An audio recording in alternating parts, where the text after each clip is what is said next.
अस्सलाम वालेकुम स्टूडेंट्स। आज के इस वीडियो लेक्चर में हम लोग बात करेंगे एक्सरसाइज 1.1 के क्वेश्चन नंबर 2 की।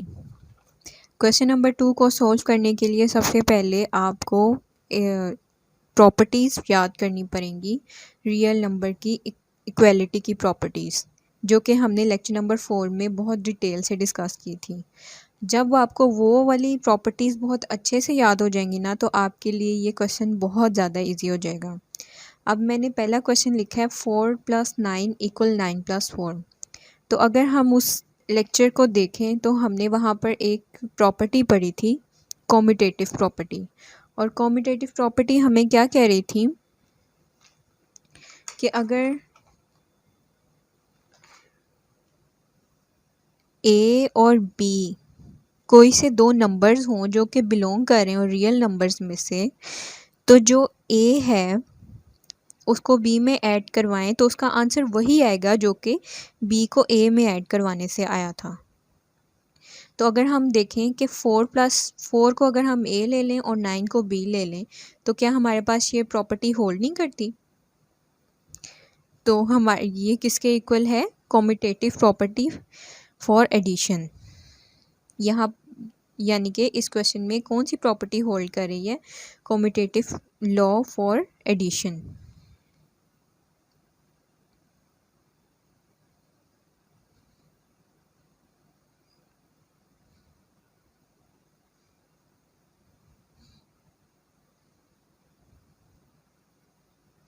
इसमें आपको क्वेश्चन को बिल्कुल भी सॉल्व नहीं करना, सिर्फ़ और सिर्फ आपने प्रॉपर्टी को जज करना है और उसका नेम लिख देना है। सिर्फ़ और सिर्फ आपको प्रॉपर्टीज़ आनी चाहिए इसकी। अब हम देखेंगे इसका पार्ट नंबर 2। पार्ट नंबर 2 में हम देखें तो a + 1 + 3/4 = a + इन ब्रैकेट 1 + 3/4। ये दोनों इक्वल है ना, लेकिन इन हम देखें तो हमने एक प्रॉपर्टी पढ़ी थी, associative property with respect to addition.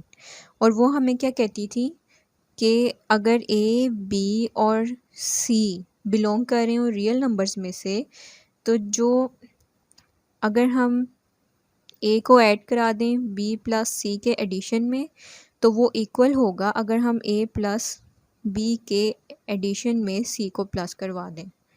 तो हमारे पास ये प्रॉपर्टी होल्ड कर रही है ना। हम देखें इन दोनों को तो ये सेम ही इस क्वेश्चन जैसे बन रहे हैं ना। तो हमें इससे मालूम हुआ कि यहाँ पर कौन सी प्रॉपर्टी होल्ड कर रही है? Associative law of addition.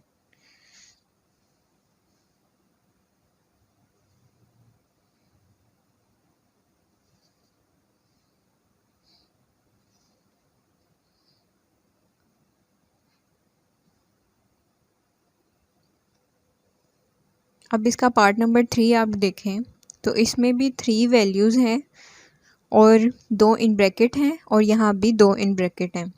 तो अगर हम इसको इस वाली प्रॉपर्टी से कंपेयर करें तो क्या ये हमारे पास ये इसके इक्वल नहीं आ जाती?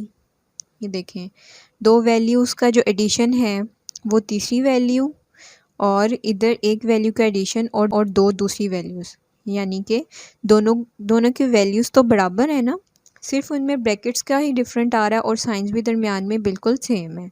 तो इसका मतलब है कि ये वाला क्वेश्चन बिल्कुल इस प्रॉपर्टी के जैसा है, लिहाजा यहाँ ये वाली प्रॉपर्टी होल्ड करती है, एसोसिएटिव लॉ ऑफ एडिशन।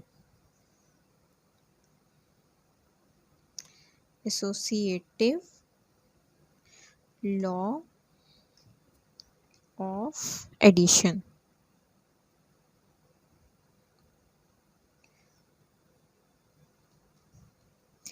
अगर हम 4th पार्ट को देखें तो हमने जब प्रॉपर्टीज़ पढ़ी थी तो हमने उसमें एक प्रॉपर्टी पढ़ी थी जिसमें हमने बोला था कि कोई ऐसी वैल्यू हम ओरिजिनल वैल्यू में ऐड करवाएं कि उसका जब सम किया जाए तो जो ओरिजिनल वैल्यू है उसमें कोई भी डिफरेंस नहीं आना चाहिए।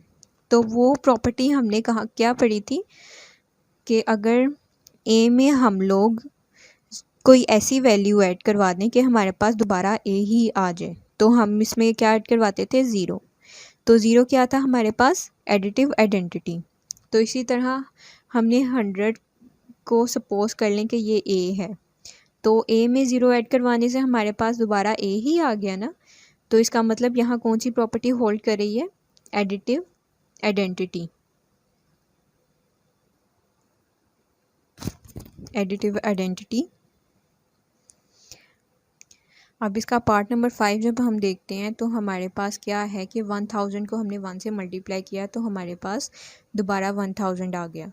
तो हमने एक प्रॉपर्टी पढ़ी थी जिसमें हमने ये पढ़ा था कि हम अगर ओरिजिनल वैल्यू के साथ किसी ऐसी वैल्यू को मल्टीप्लाई करवा दें कि हमारे पास ओरिजिनल वैल्यू दोबारा से वापस आ जाए, तो वो हमने ये किस प्रॉपर्टी में पढ़ा था?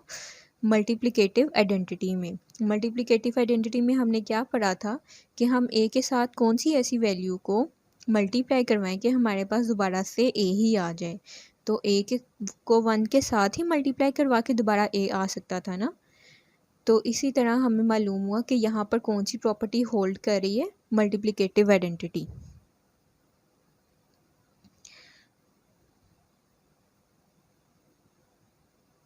Multiplicative identity.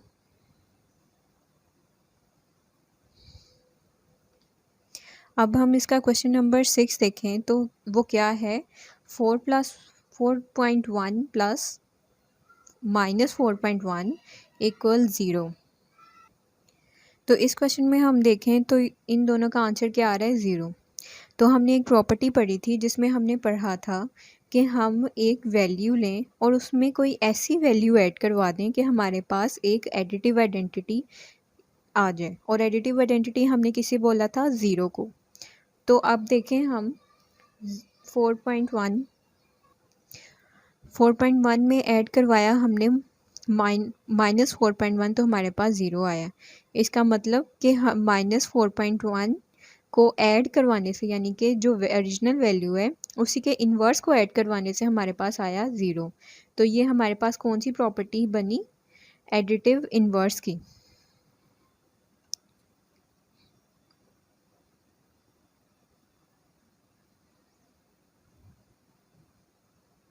एडिटिव इन्वर्स हमें क्या कहता है कि हम ए में कोई ऐसी वैल्यू ऐड करवा दें कि हमारे पास आंसर 0 आ जाए। ए में हम -1 ही ऐड करवाएंगे, -a ही ऐड करवाएंगे तो हमारे पास 0 आएगा ना। ये हम ऐसे ही लिख दें, प्लस माइनस माइनस, और फिर ए में -1 को ऐड करवाया तो हमारे पास क्या आया? 0। तो यहाँ पर एडिटिव इन्वर्स की प्रॉपर्टी होल्ड की। अब ये देखें इसकी 7th प्रॉपर्टी कितनी ईजी दी हुई है, यानी कि उन्होंने सीधी सीधी एक प्रॉपर्टी लिख दी है कि ए में -a को ऐड करवाया तो हमारे पास आंसर 0 आ गया। तो हम इस क्वेश्चन को देखें तो हमारे पास यही प्रॉपर्टी नहीं दी हुई कि हमने ए में -a को ऐड करवाया तो हमारे पास 0 आ गया। यानी कि ये -a एक इन्वर्स है ए का, तो ये यहाँ कौन सी प्रॉपर्टी होल्ड की? एडिटिव इन्वर्स की।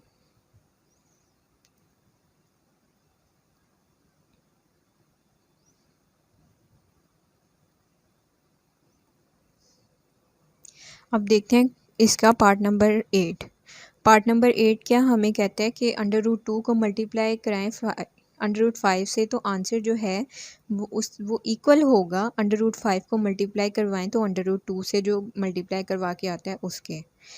तो यहाँ पर हमें क्या पता लग रहा है कि एक प्रॉपर्टी हमने पढ़ी थी जिसमें ये कहा गया था कि अगर ए और बी बिलोंग कर रहे हैं और रियल नंबर्स में से, तो अगर हम a को मल्टीप्लाई करवाएं b से तो वो इक्वल होगा जो b को मल्टीप्लाई करवा के आएगा a से। ठीक है, तो ये कौन सी प्रॉपर्टी थी? Commutative property.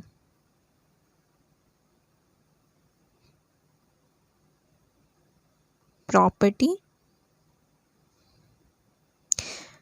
With respect to multiplication. यहाँ मल्टीप्लिकेशन होल्ड करिए ना। पिछले क्वेश्चंस में क्वेश्चन नंबर 1 में हमने पढ़ी थी commutative property with respect to addition, और यहाँ हमने पढ़ी है विद रिस्पेक्ट टू मल्टीप्लिकेशन। दोनों में कोई डिफरेंस नहीं है सिवाय इनके साइंस का। अब हम करेंगे क्वेश्चन नंबर 9, और क्वेश्चन नंबर 9 क्या है? ए को मल्टीप्लाई करवाएं बी माइनस सी से, तो वो किसके इक्वल आ जाता है, ए बी माइनस ए सी, यानी कि ए डिस्ट्रीब्यूट हो रहा है बी के साथ और फिर सी के साथ। तो ए लेफ़्ट से डिस्ट्रीब्यूट हो रहा है ना, तो हम इस प्रॉपर्टी को क्या कहेंगे, हमने पिछली 11th प्रॉपर्टी में पढ़ा था कि ए अगर लेफ़्ट साइड से इस तरफ डिस्ट्रीब्यूट हो रहा हो तो हम कहते हैं कि यहाँ पर होल्ड करती है left distributive law. Left distributive law.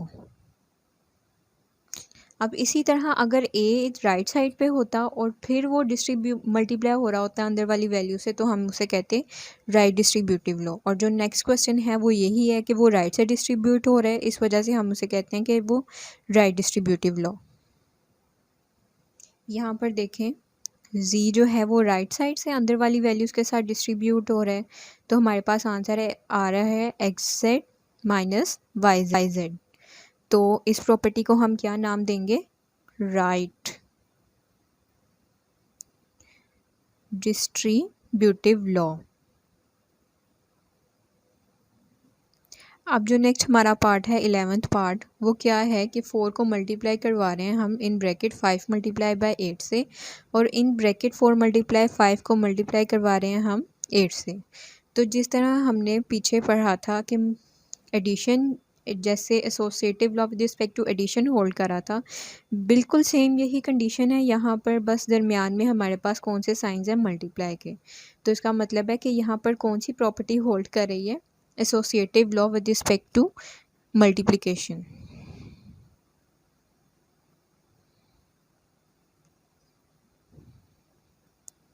With respect to multiplication.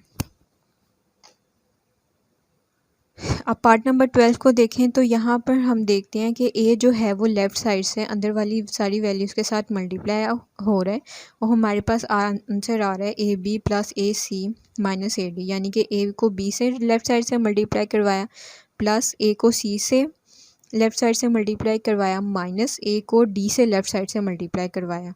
तो इसका मतलब है कि यहाँ पर कौन सी प्रॉपर्टी होल्ड कर रही है, लेफ़्ट डिस्ट्रीब्यूटिव लॉ की। मैंने आपको बताया था कि अगर वैल्यू लेफ़्ट से अंदर वाली वैल्यूज़ के साथ मल्टीप्लाई हो रही है तो हम कहेंगे लेफ़्ट डिस्ट्रीब्यूटिव लॉ होल्ड कर है, और अगर राइट साइड से अंदर वाली वैल्यूज़ के साथ मल्टीप्लाई हो रही हो तो हम कहेंगे कि राइट डिस्ट्रीब्यूटिव लॉ होल्ड कर है। तो यहाँ पर कौन सा होल्ड कर है प्रॉपर्टी, लेफ़्ट डिस्ट्रीब्यूटिव लॉ।